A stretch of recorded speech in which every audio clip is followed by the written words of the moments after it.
नकारा सरकार को उखाड़ फेंकने के लिए ये बिगुल इस धरती से बचने वाला है। मुझे भी कई लंबे समय से युवा मोर्चा से लेकर जिला परिषद और अनेक दायित्वों पर काम करने का प्रधान से लेकर पार्टी के अध्यक्ष आदरणीय राठौर साहब और आदरणीय घनश्याम तिवारी साहब के साथ इनके व्यक्तित्व के बारे में आपसे ज्यादा कोई जान नहीं सकता। और जिस प्रकार से गरीब किसान की और युवा की आवाज बनकर आज राजस्थान की आवाज बन रहे हैं। और ठीक कहा मेरे पूर्व के वक्ताओं ने, एक नहीं अनेक बार जिन्होंने इस अराजक सरकार को घुटने टेकने पर मजबूर किया, एक ऐसे नेता के लिए जोरदार ताली बजाकर, एक ऐसी ताकत बनाकर और रणभेरी बजी है। और रणभेरी इस बात की क्या बहुत हो गया। अब आपने जो वादा खिलाफी की है, आपने जो विश्वास को तोड़ा है, अब ये रणभेरी इस बात की बजेगी कि राजस्थान में डबल इंजन की सरकार बनने से दुनिया की कोई ताकत नहीं होगी। ये चूरू की धरती जिन्होंने जनसंघ से लेकर आज तक के सफर में अनेक नाम दिए हैं, जिन्होंने पूरा जीवन इस विचार और पार्टी के लिए कमा दिया।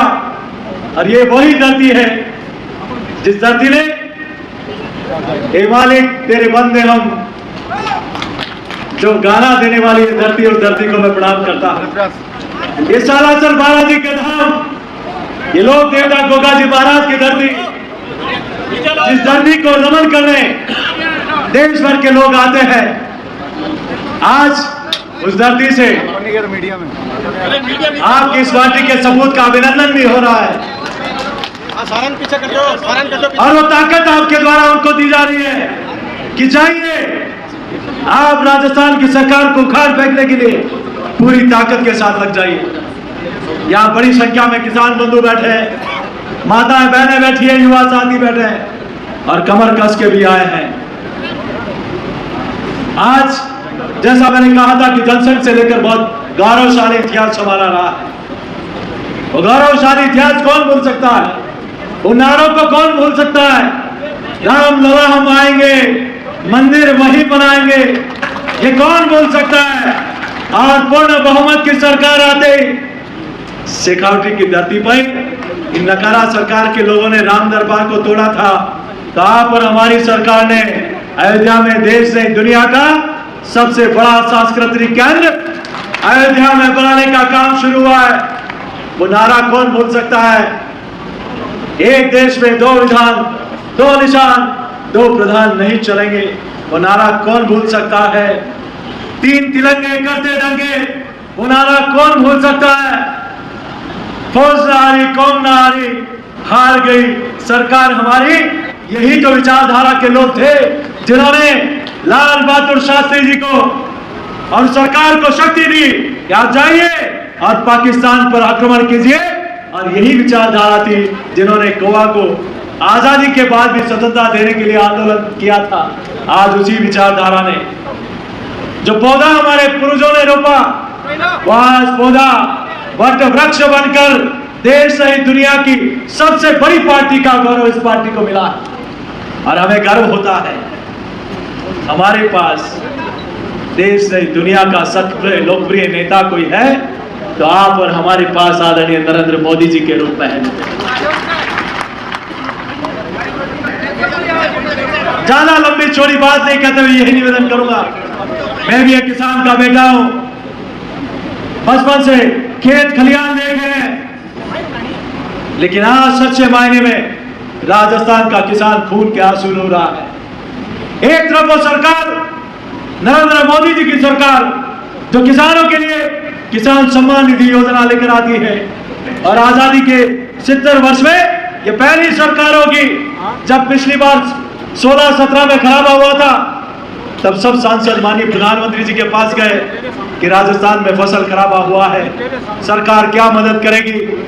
तो माननीय प्रधानमंत्री जी ने सारे अधिकारियों और मंत्रियों को बुलाया, देखिए राजस्थान की क्या मदद कर सकते हैं।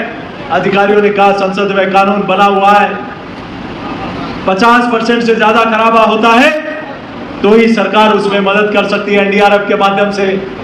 तो प्रधानमंत्री के मुंह से एक शब्द निकला, किसानों के लिए 1 या 10 कानून भी बदलने पड़े तो ये मोदी सरकार बदल देगी। और संसद में 50% की जगह 33% का कानून बनाया।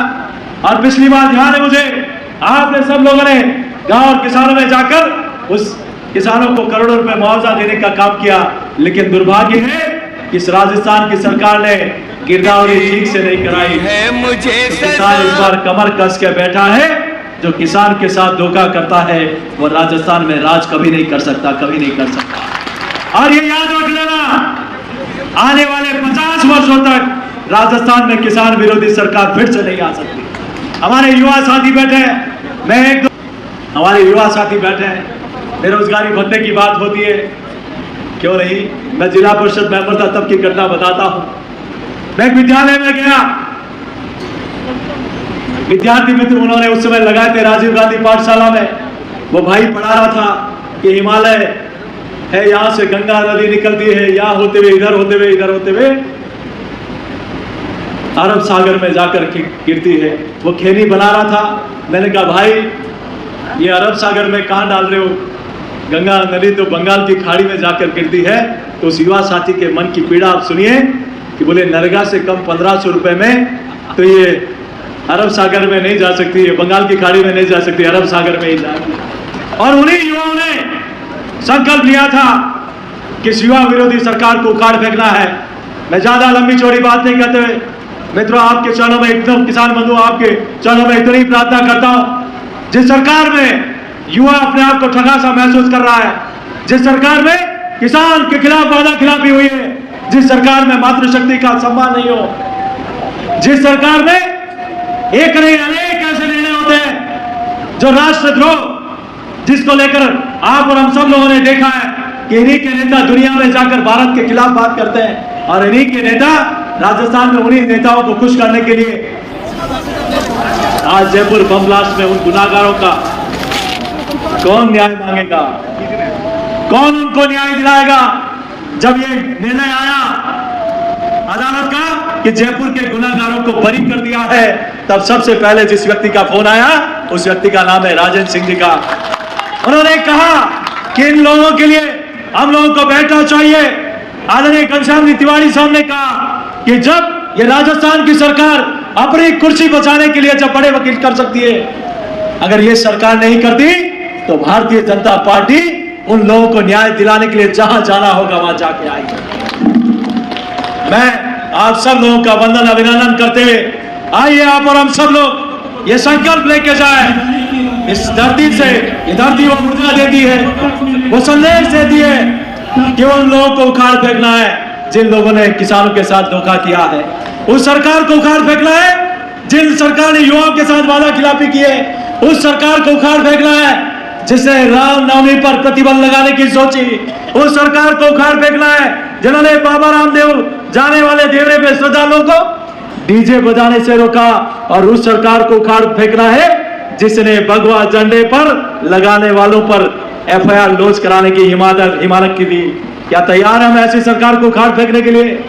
तैयार है तो उठाइए दोनों हाथ और संकल्प करिए, जब तक इस सरकार को उखाड़ नहीं फेंके तब तक हम चैन की सांस नहीं लेंगे। बोलो भारत माता की, भारत माता की, भारतीय जनता पार्टी जिंदाबाद। यही संकल्प दिलाते हुए आप सबके चरणों में यही प्रार्थना करते हुए देता हूं मैं अपनी वाणी को विराम। जय श्री राम।